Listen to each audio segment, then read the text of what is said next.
Sir Mandorallen and the War of the Three Kings, the Kingdom of Valderon, once Eldoria's proud ally, was on the brink of destruction. Its king, King Edrin the Just, had ruled wisely for decades, ensuring peace and prosperity. But death cares little for wisdom. When Edrin perished, sudden poisoned, some whispered the throne was left without an heir. Like wolves scenting blood, three powerful lords rose to claim the crown. Prince Roderick, the king's nephew, a brilliant strategist but ruthless in ambition. Duke Saldor, the High Marshal of Valderon's armies, beloved by his soldiers but feared by the nobility. Lord Beric of Stormvale, a charismatic noble with the wealth to buy entire armies. Each raised their banners, calling for war, and soon the land was drenched in blood. Villages burned, brother fought brother, and lawlessness ruled the roads. But war does not stay contained. With Valderon in chaos, its borders lay undefended, and rumors spread that the Empire of Cordros, a longtime enemy, was preparing to invade. If Valderon fell, Eldoria would be next.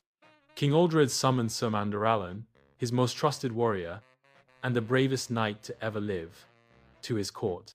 "You are not only a knight, but a leader," the king said. "If Valderon tears itself apart, we will face an even greater threat. Go, Mandorallen. End this war before it consumes us all." Mandorallen rode at the head of a small force, only 300 knights, elite warriors clad in silver and blue. They crossed the border into Valderon, finding a land already scarred by war. Towns lay in ruin, their people either fled or slain. The roads were littered with the fallen, their banners torn and forgotten. He had no illusions this was not a war he could win with steel alone. He needed to be more than a warrior. He needed to be a kingmaker. His first task was to understand his foes. Prince Roderick ruled from the capital, Ironheart Keep, a fortress that had never fallen. He controlled the nobility and the royal treasury, ensuring his armies were well funded. But his arrogance made him blind to the suffering of the common folk.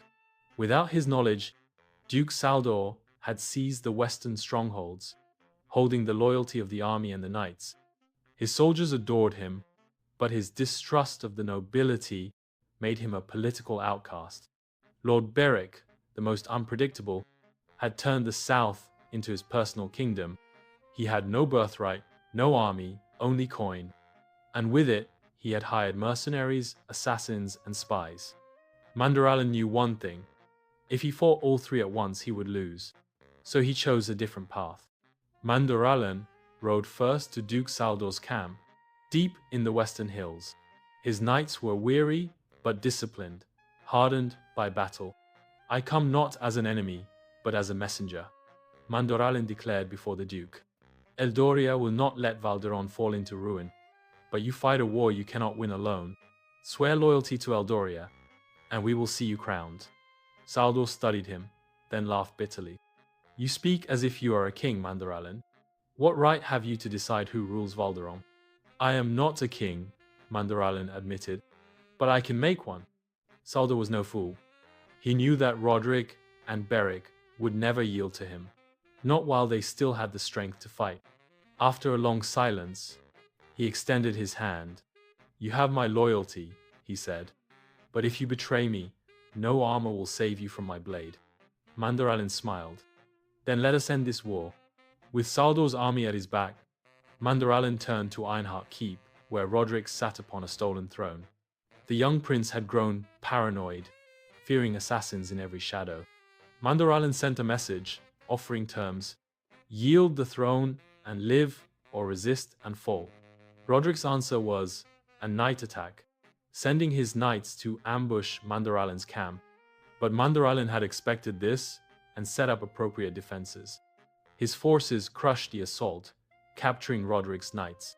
Realizing his mistake, the prince fled to his keep, locking himself within its impenetrable walls. Mandorallen did not waste time on a siege. Instead, he turned to Lord Beric, the man with coin but no honor. "You fight for gold," Mandorallen said, meeting Beric in a secret council. But gold cannot buy a kingdom that no longer exists. Beric sipped his wine. What do you propose, knight? Mandorallen leaned in. Roderick's walls will not fall to swords, but they may fall to treachery. Your spies can open the gates. Beric smiled. And what do I gain? Mandorallen smirked. Your life. If Roderick wins, he will kill you. If Saldor wins, he may show mercy. Choose wisely. Beric chuckled. You are dangerous, Sir Mandorallen. I like that. That night, the gates of Ironheart Keep were opened from within. Mandorallen and Saldor's forces stormed the castle, cutting down Roderick's remaining men. The prince himself was found in the throne room, sword in hand, defiant to the end. Do it, then, he spat. Strike me down and claim my throne. Mandorallen shook his head. I am no king, Roderick, but I have made one. With a signal, Saldor stepped forward. By the will of Eldoria, Mandorallen declared, I name Duke Saldor the rightful king of Valderon. The war was over. Saldor was crowned within the week, swearing fealty to Eldoria in return for its protection. Lord Beric, ever the survivor, swore loyalty to the new king and was rewarded with lands. Roderick, too proud to bend the knee, was sent into exile.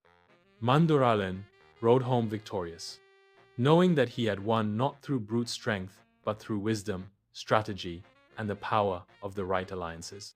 When he returned to Eldoria, King Aldred greeted him with a smile. You were sent to stop a war, Mandorallen. Instead, you built an empire. And thus, the legend of Sir Mandorallen grew ever greater. The end. Until next time,